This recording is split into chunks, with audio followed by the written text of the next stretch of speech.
Hello everyone and welcome to the channel. I'm Emmanuel, I'm an airline pilot, and welcome to our takeoff tutorial in the JustFlight Avro RJ. We're going to initiate this tutorial with the lineup procedure, then we'll stop on the runway, talk about the takeoff and the flight profile, and then we're going to put it all into action. So let's start basic with the lineup on our departure runway 28 here in Zurich. Once we're cleared for the actual lineup, we have a little flow that we can complete. First things first, turn on your transponder to the TA-RA position. Second, we are going to select the weather radar on, which is the middle switch up here, and then we can move up and turn our landing lights on and make sure that the runway exit light is also on. Last but not least, we are moving to the top and ensure that the strobe light is switched on.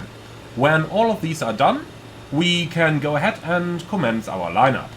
Do note that at this point you should check that your auto throttle arm switch is actually armed and the flight director switches are on, because those, while they have been covered in previous parts of the SOP, may be rather easy to miss at this point. So be sure that you do cover these points during your procedure. Alright, now let's go ahead and line the aircraft up on our runway 28, and once we're on the runway we are going to bring it to a stop and then discuss our takeoff theory. Do note, I needed a little bit extra thrust here because I stopped my aircraft in a little ditch, so getting it out of there needed a bit more than what we should normally have used, but better than getting towed out, right? Alright, so let's go ahead and line up on runway 28.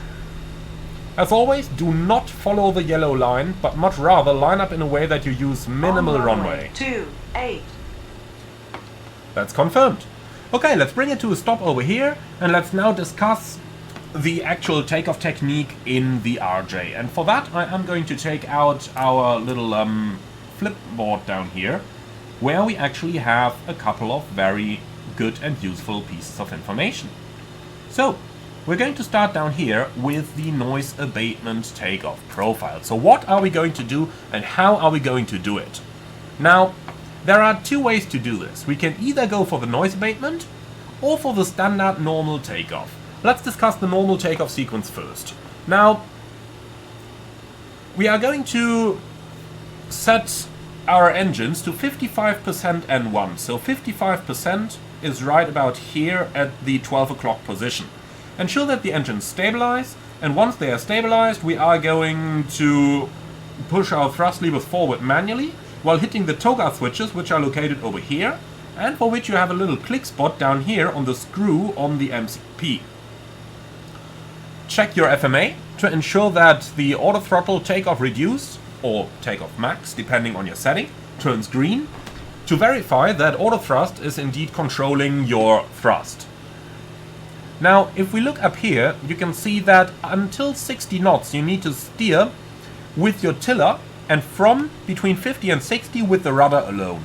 Luckily in flight simulation, unless you are using a dedicated tiller, you can just use your pedals. If you are using a dedicated tiller, remember to use it initially, as the nose wheel steering is initially not very effective. By the time we reach 60 knots, we verify that our takeoff thrust is set. At 80 knots, we cross-check the airspeed indicators. At V1, take our hands off the thrust levers. At VR, we rotate to an initial pitch of 12 degrees.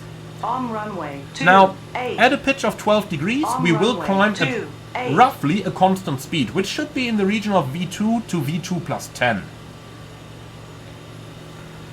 We will initially continue our climb in this configuration, and the takeoff thrust is going to remain set. Now, depending on the noise abatement procedure, either at 1000 or at 3000 above the ground, we can start to accelerate. In the RJs, we are always using a constant speed for the initial acceleration, which is 210 knots in the RJ85 and 100, and 70 knots in the RJ70. Sorry, 200 knots in the RJ70, not 70. Once we are passing through the speed that we've marked down here, so 186 in our case, we are going to retract our flaps, and when the flaps have reached 0, we select level change, our final climb speed, or speed restriction as needed. Remember, you don't have VNAV.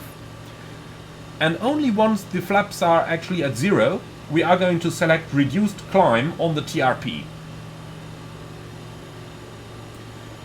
Well, and that concludes the standard takeoff procedure. Anything else we will talk about once we actually are in the air.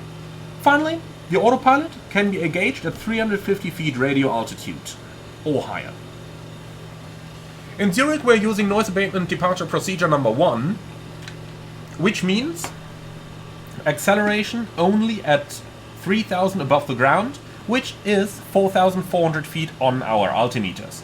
And for this very reason I've set that altimeter buck down here, so that we know when we are 1000 above the ground, and every time we pass this we know, okay, this is 1000 above field elevation, 2000, 3000 and so on. Okay. I will do one final change here. I will set the MCP a little bit higher, let's say to 7000, so that we have ample time to review everything that's happening. Alright, are you ready to go? Then I'd say we are going to take off. Start the timer. So now we're going to set 55% N1. Check thrust. Roughly here. Push the levers forward. Press toga. And now we check auto throttle comes on in green. Takeoff thrust is set by the time we reach 60 knots. Use a little bit of control column forward to increase our nose wheel steering effectiveness. Passing 60 knots, takeoff thrust is set. 80 knots. Checked.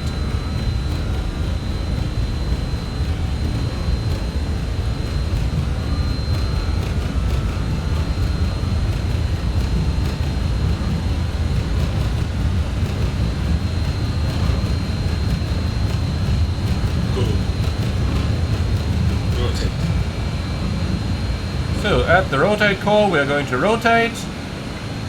Positive climb. 12 degrees of pitch and gear up. 0%. So trimming the aircraft out. We are 350 above the ground, so we can select the first autopilot. And once we are above 400 feet, select LNAV so that we are following the LNAV track. From here on, we are going to climb out to 3000 feet above the ground on noise abatement procedure 1, or 1000 feet above the ground on noise abatement procedure 2. And you will notice that the RJ does not climb very quickly. We only get about 1700 feet a minute over here. So this can mean that you will be acting as somewhat of an airway brake, but that is kinda what we call the RJs anyway.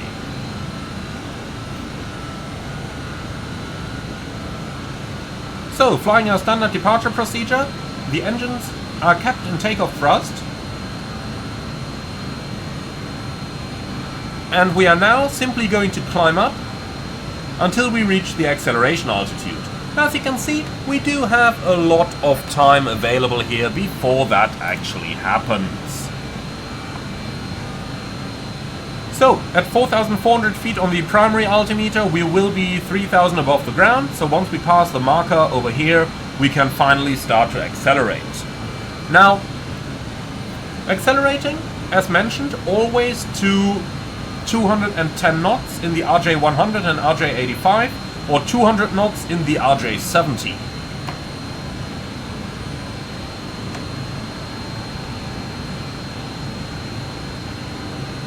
So, 3000 above the ground, speed to 10.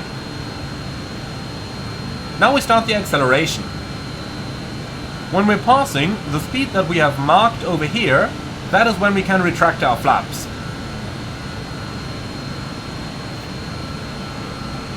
So you see, it still takes a little while to accelerate here.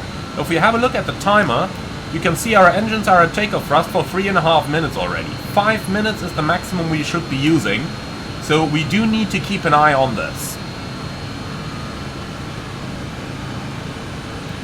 Okay, our speed is reaching the flap retraction speed.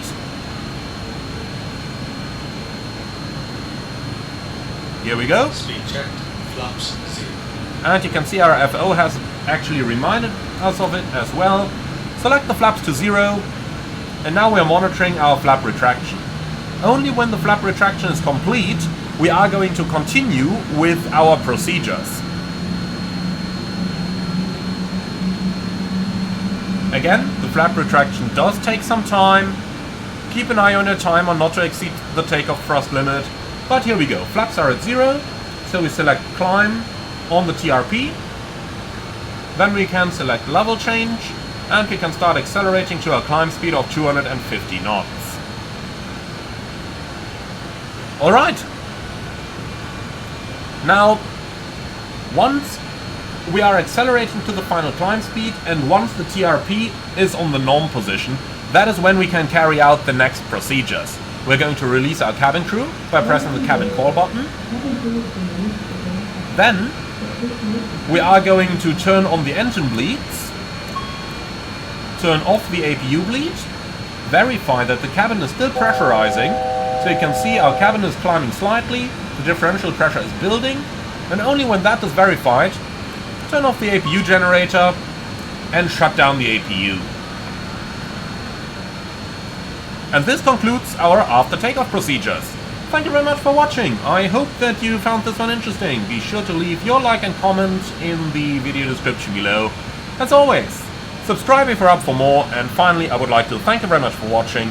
Like, comment and subscribe, and if you really love what I'm doing on this channel, I would appreciate a small donation through the Buy Me Coffee link in the video description below. Thank you for watching, and see you all again on the next one.